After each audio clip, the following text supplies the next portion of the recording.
Канча акча бөлүнөт ушул эстеликтерди реставрациялоо, Бир жылга 1,5 миллион, 1 миллион ар кыл эми бюджет бөлүшүгө карап. Шаардын бюджетинен 1,5 миллион сом бөлүнөт. Чымчыктарды деле айта албайбыз да, чычпагыла деп айта албайбыз десеңиз. 500 миң акча бөлдү. Ушул жерде канча немеге? Сырт кандай болсо ошондой эле агат. Сырттагы жамгыр кандай жаза, ичинде деле ошондой жайт.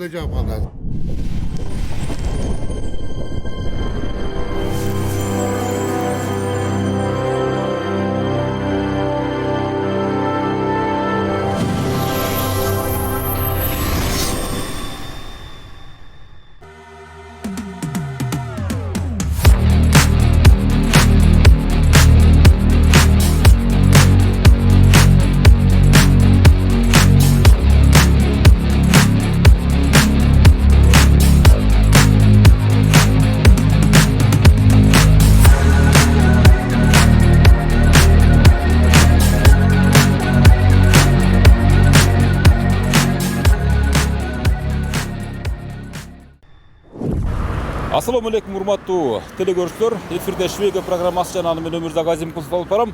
Бүгүнкү программада биз жансыз нерселер тууралуу сөз кылабыз. Тагыраагы Оштогу чаң баскан эстеликтер тууралуу сөз кылабыз. Ошто себептегенде аябай мындай эстеликтер көп. Чоң-чоң Орто Азия боюнча дагы алып караганда чоң-чоң эстеликтердин көбү бизде жайгашкан. Алсак Курманжан датка энебиздин, Манас атабыздын, Алымбек датка, Барсбек атабыздын эстеликтери мына ушул тарыхый шаарда аталган Ошубузда жайгашкан. Бирок тилекке каршы негедир ушул тазалоо, жалтыратуу, жуу деген нерсе анчейин көңүл борборун алынбай келет да. Буга жергиликтүү бийлик да анчейин маани бере бербейт. Сиздер үчүн да бул жаңылык болсо керек. Сиздер анткени сиздер дагы анчалык мындай мааниге көңүл ала бербейсиздер да. Бүгүн алдыдагы программада канткенде ушундай жакшынакай болгон биздин визиткабызга айланган эстеликтерибизди ким курганы бизге албетте кызыксыз, бирок ушул күндө Оштун көркүн ачып турган, көркүнө көрк кошуп турган эстеликтерибизди жууп туруудагы, тазалап туруудагы, жалтыратып туруудагы өтө жакшы нерсе. Элдин көзүнө көп, назарына көп илинчүү шаарлардын бири экендигин баса белгилеп айткым келет. Ошон үчүн алдыда программада мына ушул темада сөз кылабыз. Халкынын саны 5 миллионго чамалаган Кыргызстанда 5000ден ашуун ар түрдүү эстеликтер бар. Алардын 2000ден ашууну мамлекеттик кароого алынган. Эстелик куруу маданияты кыргыздарда жүздөгөн жылдар мурда эле башталган. Балбал таштар, күмбөздөр, коргондор, андан соң советтик мезгилде курулган коммунисттик дуктагы эстеликтер. Кийинки жылдары баатырлардын, чиновниктердин же колунда бар кыргызстандыктардын аталарынын эстеликтери тургузула баштады. Андан тышкары Кыргызстанда сөздүн чебери, акын жазуучулар, манашчылар жана искусство ишмерлеринин эстеликтери дагы көп. Бул эстеликтер эгемендик алганга чейин советтик Кыргызстандын акчасына курулган. Көз карандысыз жылдары болсо, жеке ишкерлердин колдоосу жана мамлекеттик бюджеттен каржыланып келет.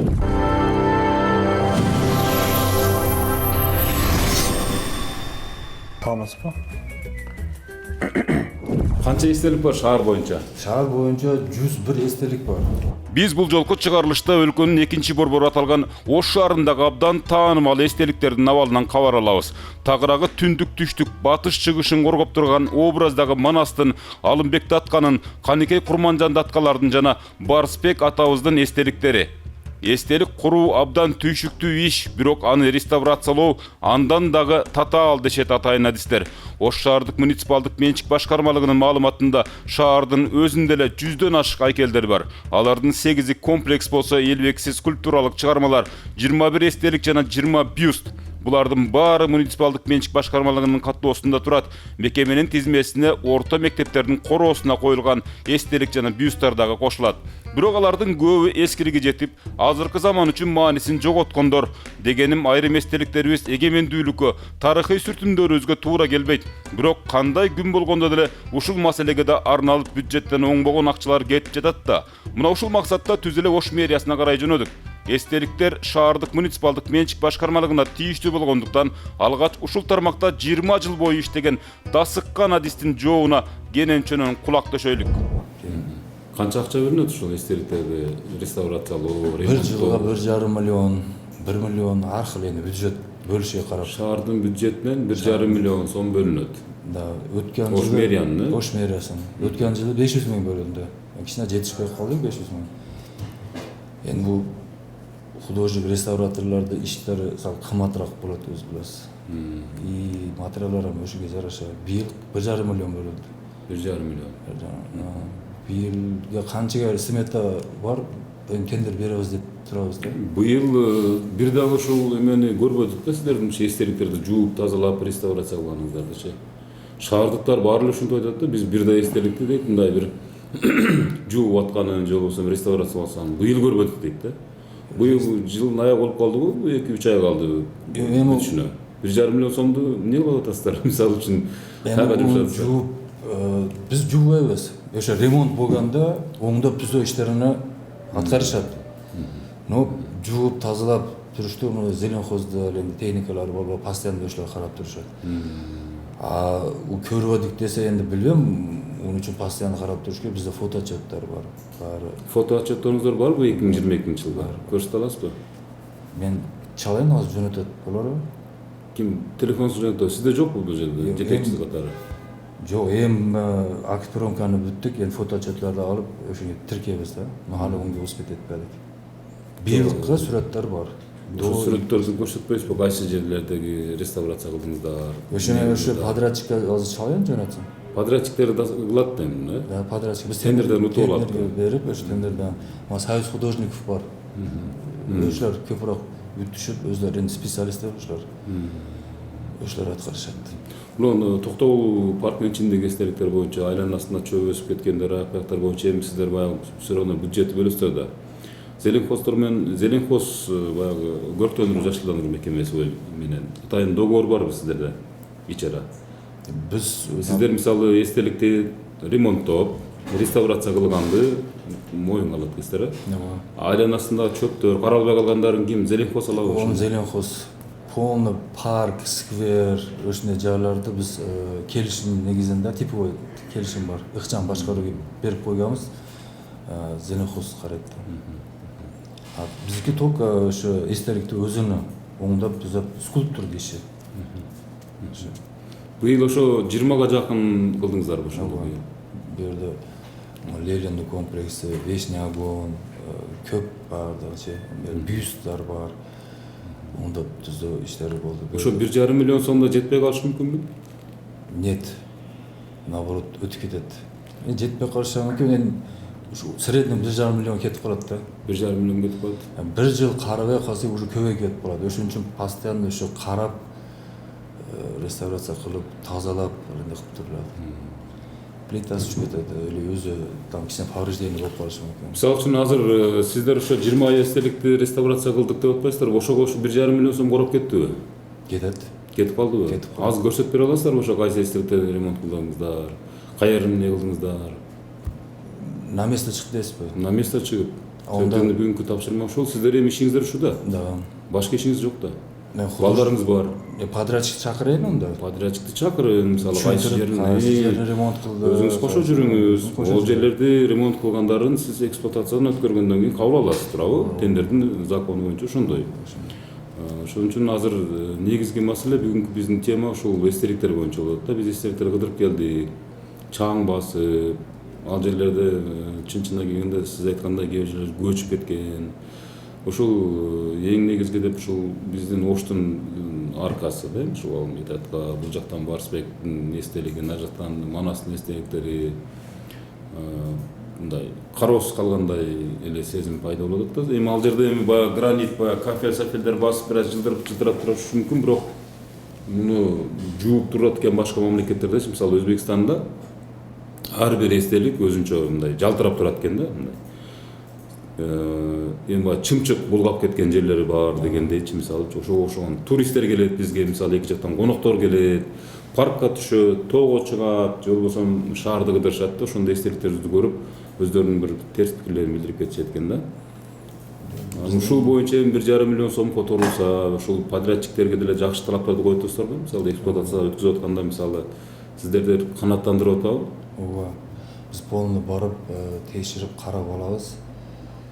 Bu yerде polnu o'sha aylanasi aslında köp plitkalar tushib ketgan bo'ladi, sinib ketgan bo'ladi. O'sha plitkalar hozir shuncha qimmat bo'lib ketdi. Boshqa O'shda yo'q, boshqa joylardan topib kelishadi. Men hozir chaqirib bo'lsa cho'g'ib ko'rib keladi. Chaqirib cho'g'ib borib ko'rib bir reyd jasab qo'yaylik, bir oshib borsa 2 soat vaqtingizni olamiz. Bir estelikti oңдоп түзөө, жамап жаскоо үчүн эле 11 миллиондон 20 миллион сомго чейин акча кетет экен. Жылына 1ден 2ден оңдоо үчүн 50 миллион сом талап кылынат. Бул муктаждыктын эң төмөнкү чеги дейт скульптор Алимбек Назеков. 1,5 миллион гана чегерилет, бөлүнөт. Буга чейин 500 миң гана беришчү. Быйыл бир аз шүгүрчүлүк, бирок жогорудагы суммаларга салыштырмалуу ушул 1,5 миллион дагы өтө аз. Бир эстеликти атлас шымга окшотуп эле жамай бергенден көрө ордуна жап-жаңысын куруп койгон жакшы го. Өзүбүздүн тарыхый инсандарыбызды Ленин же Гагариндин айкелдерине алмаштырып, Мынау ушул Каныкейди мурда проектте ушундай жасалган экен да. Ушундай не болуп, анын аркасы көңгөй. Бир тепсең эле анан сынып калат. Демек, баягы орысча айтканда халтура жасалган экен да, мындай айтканда. Эми мындай жерге койбойт да. Хотя бы мынандай кылганда дагы сынбайт эле. Мынандай кылып көңгөй коюп койгон, берге бир жаш бала бир тепсе же болбосо топ тийсе эле сынып калат да, ушинтип. Нол мисалы чын-чынына келгенде мындай аябай мындай калпыс коюлуп калган экен, Ошондо көңгөй да мына. Бүт көңгөй болуп атат. Ошол деле көңгөй го дейм, мисалы ичинде эшилсе жок. Эми муну конечно мына жер көңгөй турбайбы? Мына жери көңгөй да. Бул үстүнөн басып турат. Мисалы үчүн мынаны алмаштырыш үчүн мынаны полный чыгарып кайра коебуз да. Ушундай трудностьтор бар. Эми муну нормальный кылып эле неме же болсо сары таш менен, же болсо красный гранит менен коюп койсо болмок. Ким кылган деп ойлойсуз буну? Ким кылган? Илгери бизге чейин бирөөлөр кылган да, мына курулганда кылса керек да. Илгери болгондо эми ошо бир топ бир 20-30 жыл мурда наракыбы? 30 жыл болуп калайын деп калды. 30 жыл эгемендик алган. Кайсы жыл курулган бул эстелик? 80 канчанчы жылы курулса керек. 80 демек баягы Союз мезгилинде. Союз мезгилинде курулган. Анан мунун уже курган автору да уже bu dünyadan ötüp ketken. Эми мына бүгүн онон бери да 2 жолу ремонт кылдык. Мына уже 3-чүсү күтүп атат. Муну кабыл алып келгенден бери мына уже жакын арада болгон нерсе. 2 жолу ремонт кылдык. Азыр мен сүрөтүн көргөзөм. Мына бул 3-чүсү кече күнү жөнөтүп атат. Ака дагы сынып калыптыр депчи. Бул ушул эң проблемный ушул. Мен канча жылдан бери айтып турам, жок деген душерге видео камера коюп койгула, кимдер урса да көрүп мындай неме турганга депчи. Но эми ушул Ош шаарында эң мындай бир маселе жаратчу эстелик ушул Каныкей энебиздин эстелиги. Сложный болуп атат. Анан эми дагы бир проблема мына. Мурда тигиндей свет эле. Азыр жылдан жылга мунун немелери жок болуп атат да, уже бул чыгарбай калып атат. Анан мынантип уже ала-була кылышка тур келип атат. Чын-чынына келгенде баягы ала-була болуп калыптырбы? Муну табышта тозок болуп атат. Атлас материал деп коюп беребиз да. Атлас материал деп калыптыр да. Бул эми СССР мезгилиндегилер. Жок, мынау бүткөн биринчиси ушул. Онан бери мына кара. Анан кийин мынандайга алмаштырдык. Андан кийин эми мунуга алмаштырып атасыздар. Анан мунуга алмаштырып атабыз. Мунуга жок, чыкпай калган. Чыкпай калды да. Бул мисалы үчүн 4 жыл, 5 жыл мурун чыккан. 5 жылдан кийин дизайн өзгөргөндө бардык өзгөрүп кетет экен да. Анан карасаң мынантип жамачы болуп атат. Былтыр 500 миң акча бөлдү. Ушул жерде канча немеге. Онусу жетпей каралбай туруп, эми быйыл бөлгөн акчасы ар жерге себелеп эптеп бир бала кылып атабыз. Сүрөтчүлөр союзунун жетекчилиги, мына Ош филиалынын жетекчилиги, биз о Министерство культурага чейин жазганбыз. Ушул иштерди прямой договор менен эле бизге закрепить этип берип койсо, Сүрөтчүлөр союзуна мисалы үчүн УМС менен договор түзүп коебуз, жылына акырын карай беребиз, поэтапно акчасын төлөй берет эле. Андай болуп атат да, булар тендерге берет, тендерден ар ким мутат. Эң арзан материалды алып келип анан чаптап коет анан. Конечно, естественно да болду. Ала-була болуп кеткен, жамай берип, тендерге барып, тендерчтер эң арзан материалды алып келип, тагып эптеп, иттен чыгарып коюп, мына азыркы күндө мына Оштогу Ош району деген аймакта жайгашкан Каныкей энебиздин эстелигин өзүңүз мисалы сүрөттөп бердиңиз да, окмуш бир мындай жамап жаскап, баягы апендинин китебиндей болуп калган депчи. Мынантип кайрып julуп алып атат. Кимге күч келип атат бул эми? Бул жаштарды дагы мындай бир эстеликтерди же болбосо ошо бир тарыхый нерселерди сыйлаганды үйрөтүш керек да. Аксакал мисалы бияк айтып атат да, Алимбек агайчы, ушул акча маселесине келгенде бир топ кыйналып атабыз дейт да. Сиз буга кошуласызбы? Айткандары туура элеби? Aytgandары to'g'ri эле. Bu yil, например, 1,5 million акча бөлөндү. Biz o'sha 1,5 million акчаны бөлүп чыгабыз да. Бирок Кыргызстандагы бардык эстеликтерди оңдоп түзөө үчүн акча каражаттын тартыштыгы эле эң негизги тоскоолдук деп айтууга болбойт. Себеби реставрация бул абдан кылдат жана татаал иш. Реставрация акырындык менен көп жылдар бою жасала турган процесс. Андыктан акча табылса эле эстеликтер оңдолуп калбайт. Реставрация иши бул өмүрү үзүлгөн адамды тирилткендей эле татаал иш. Эстеликтин авторлору аны оңдой алышпайт. Өлүм алдындагы адамга реанимациялык кызмат талап кылгандай эле бузулган эстеликке дагы атайын реставратор керек. Демек тазалык же көрктөндүрүү ишканасынын чачкан суулары бул болбогон жумуш. Аны чаң жуктурбай жалтыратып туруучу атайын каражат же эстеликтерди көзөмөлгө алуучу мекеменин ага ылайыктуу адистигинин зарылдыгы негизги маселе. Анан bu yerде дагы ушудан пайдаланып айтып коем, мына Лениндин эстелиги красный гранит менен жабылган. Немеси, постаментичи. Азыр ичи көңгөй болуп калган. Будан 2 жыл 3 жыл мурун бир тендерде утуп иштеп атып, үстүнөн өзүнөн өзү эле бир неме плита түшүп кетип, мен 2 балам 1 ай больницада жатып чыкты.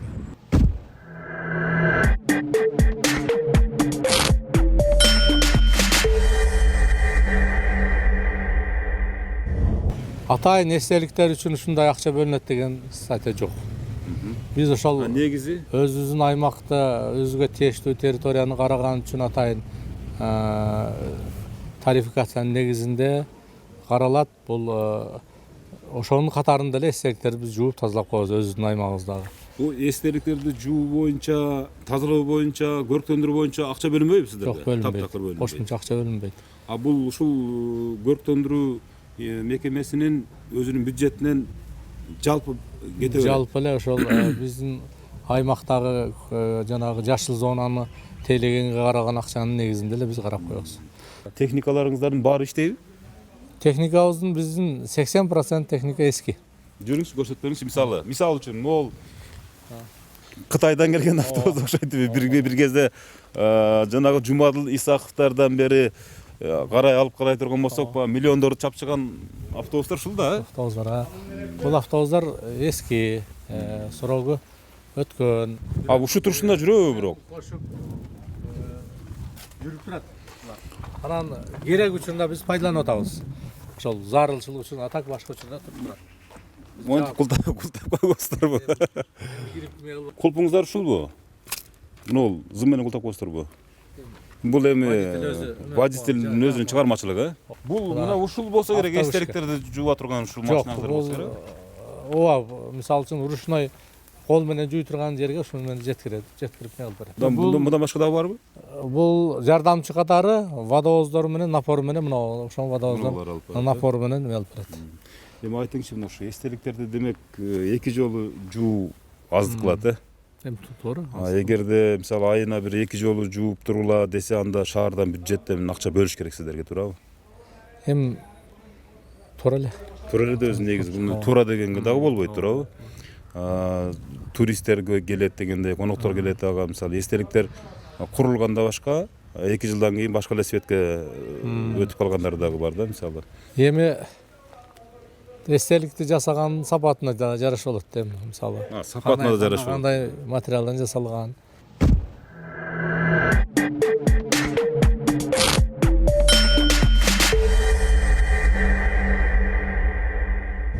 Урматтуу көрүүчүлөр, азыр биз ушул эстеликтерди кароо боюнча атайын АДИС Сүрөтчүлөр союзунда эмгектенген ушу Алимбек агайыбыздын көрсөтмөсүнүн негизинде биз өзүңүздөргө белгилүү болгон Манас атабыздын эстелигине келдик. Бул жагын эч ким көрө элек болсо керек, мен силерге көрсөтүп коеюн. Себеп дегенде жамгыр күн жааганда мына ушул төбөдө турган Манас атабыздын атынын түйүнөн ылдый карап суу агып баштайт экен. Бул өтө чоң коркунучту жаратат деп айтышып атат. Бул Ош шаарынын Касымбеков көчөсүндөгү Манас атабыздын эстелиги монументалдык комплекс Ош шаарынын түндүк кире беришинде тургузулуп, КМШ өлкөлөрүнүн ат үстүндө тургузулган эстеликтеринин арасынан эң чоңу. Эстеликтин бийиктиги жалпысынан 24 метр. Монументалдык комплекстин жалпы суммасы 31 миллион сомду түзөт. Кымышы боюнча ат үстүндөгү эстеликтердин арасында мындай айкел жок. Бирок ушундай мактоого алынган айкөл атабызга арналып курулган эстелик арадан 10 жыл өтпөй туш тарабынан курулушу урап баштаптыр. Жамгыр кар жааган сайын Кудай сактаса экен деп турабыз дейт кароолчу. А чаң маселеси бул жакта турсун. Азыр мынау үстү неме бар го, потолок. Полный эле суу агат азыр. Али мынау сырт кандай болсо шундай эле агат азыр. Сырттагы жамгыр кандай жаза, ичинде деле ошондой жаайт. Ошондой жаап калды азыр. Бул эми 3 жылдан бери өтө көйүп атат да мындай неметкендечи. А мурун андай эмес эле, эми 3 жылдан бери эскиди, бай бетондор неме болду? Баягыдай ысык суукта тоңуп неме болот го. Бошошуп кеттиби дейсизби? Ооба, бошошуп кеттиби дейм да өзүмчө. Анан бул өзү уже ар немеде 10 жылда капитальный ремонт болуп туруш керек экен да. Негизи баягы. Ар 10 жылда мындай чоң эстеликтер капиталдык ремонт болуш. Бирок буга чейин бүгүнгө чейин боло элек. Боло элек азыр. Мына 10 жылдан ашып атабыз азыр. Быйыл 11-жыл кетип атат уже. Жууп тазалоо, жалтыратуу боюнча бул зеленхоз же болбосо көрктөндүрүү, ошол шаарды көрктөндүрүү ишканасына барып айтсак, алар бизге атайын статья бөлүнгөн эмес. Эгер статья бөлүнүп бюджетке кошулса, бизге да акча бөлүнсө, анда биз да жалтыратып башка мамлекеттер сыяктуу эстеликтерибизди мындай коргоп алат элек, таза кармап алат элек деген өздөрүнүн ойлорун айтып атышат. Зеленхозда специалист жок муну жууп тазалаганчы. Буну деле өзүнчө бир специалист керек да. Жууп тазалаштын өзүнүн технологиясы. Буну жөн эле шлангын чачып алып эле жууа бербейт десеңиз. Буну эле чачып койсоң эртең кайра бозоруп калат да булчу. Муну өзүнүн технологиясы менен тазалаш керек.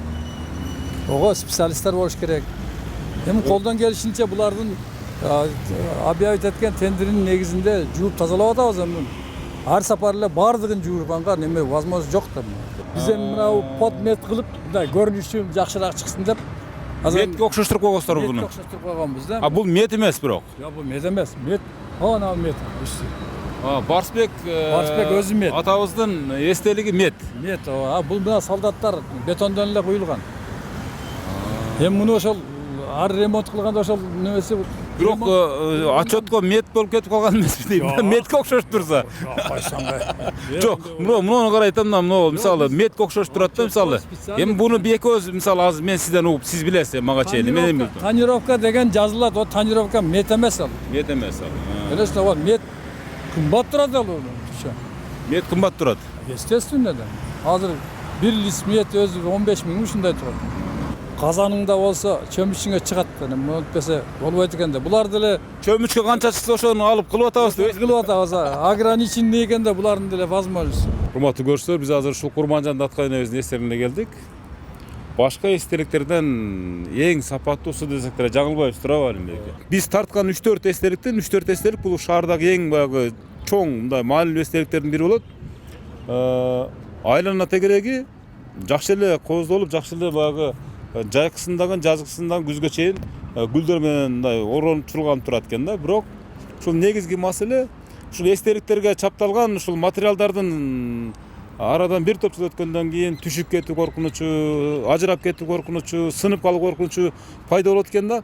Анан мына ушул нерсеге бир аз акчаны биздин шаардын бюджети кичине кысып койгондой көрүнүп, бул максатта биздин адистерибиз дагы өздөрү ачык ой пикирлерин ортого ташташып атат.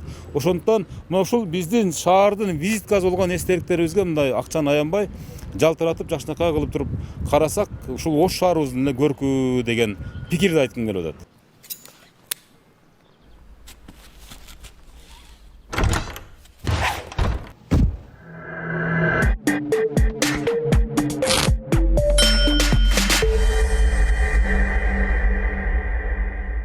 Ал эми Оштун чыгыш тарабынан кире беришинде Кыргыз көчү монументалдык комплекси менен биргеликте Фергана өрөөнүнүн белгилүү insanдарынын бири Курманжан Даткай энебиздин өмүрлүк жары Алымбек Датканын эстелиги тургузулган. Баары сопсонун, кооз гүлдөр, кооз жана улуттук стилде жасалгаланган. Бирок ушундай чоң эмгекти жууп тазалап, көркүнө ого бетер чыгарып туруу жагын кайра айтпасак болбойт. Урматтуу көрүүчүлөр, мен негизи эле ушу эстеликтер жөнүндө сөз кылып келатканда эми булардын курулушу сапаты кандай экендигине маани берген жокмун. Жогоруда кайра баса белгилеп айткан сөзүмө факт иретинде мисалы ушул жөнөкөй кармагычтарын дагы эч ким арчып койгонго жарабайт экен. Ушунчалык чаң. Эми ара чолодо же болбосо жылына бир жолу, же болбосо майрам учурларда гана ушул эстеликтердин айлана тегереги тазаланып, темирлери ашылып калбаса, балган күндөрү маани дагы берилбейт. Албетте бул гүлдөрдү эгип, жакшынакай кылып, мындай шаарды, эстеликтердин айланасын сонун кылып койгондугу башка маселе. Өзүңүздөргө көрсөтүп деле коеюн, мына ошо Алымбек атабыздын эстелигинин чаңын байкап турасыздар. Караңыздарчы, кандай чаң басып турат. Бул жакка ошо курулгандан бери менимче атайын адистердин колу менен, иши менен жуулган эмес, тазаланган эмес. Себеп дегенде дагы бир нерсени эскертип коеюн, бул эстеликтерди жуу үчүн атайын адистер керектелет экен. Мына өзүңүздөр көрүп турасыздар, бул эми эч кимге көрүнбөгөн жактары, эми жазууларга толуп арганда сөздөрдү жазып салышкан. Айлана тегереги ушунчалык мусорго дагы толуп кеткен. Буну эми тазалык ишканасы карайбы же болбосо көрктөндүрүү, жашылдандыруу ишканасы карайбы, аны дагы өздөрү чечишип алабы эфирден кийинчи. Бирок Оштун кире беришиндеги Алымбек Датка атабыздын эстелигинин айланасы эми албетте сонун гүлдөр менен чулганганы менен, бирок тазалык тарабы начар экендигинен кабар берип турат, көрүнүп турат, факты менен көрсөтүп турасың. Бакылашкылардын, бөтөкөлөрдүн сыныктары жатат, тамеки жана башка таштандыруунун түрлөрүн кезиктирүүгө болот. Кармагычтары чаң баскан. Дагы бир жолу эстетип коеюн, бул жерде коопсуздук жагы дагы эске алынган эмес деп. Себеп дегенде өзүңүздөргө белгилүү болгондой, мындан бир топ жыл мурун катар жыл ушул мына арканын үстүнө чыгып суицидке баргандагы жарандарыбыз болгон, ушундай бир окуялар катталган дегендей. Ошон үчүн могу жерлерди жакшынакай кылып туруп, темир менен адам бул жакка чыга албай турган кылып тосуп койсо, бул дагы элибиздин шаардыктарыбыздын коопсуздугу үчүн жакшы нерсе болмок. Мындай маселе көпчүлүккө анчейин кызык болбогону менен өтө маанилүү экендигин эске саламын. Анткени Ош шаары Түрк дүйнөсүнүн маданий борбору, КМШ мамлекеттери Орто Азия боюнча эң чоң эстеликтерибиз менен сыймыктанып келебиз.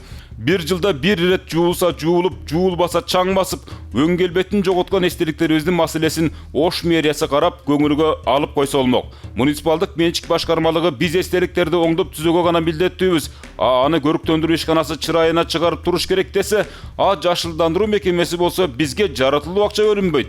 Соопчулук иретинде иш арасында гигиеналык шарттарын карамыш болуп коебуз. Анткени дал ушул максатта Ош мэриясынын бюджетинен атайын каражат бөлүнбөйт. Маданият министрлиги болсо борбордогу эстеликтерди иши кылып бирине бири шылтоо менен убара.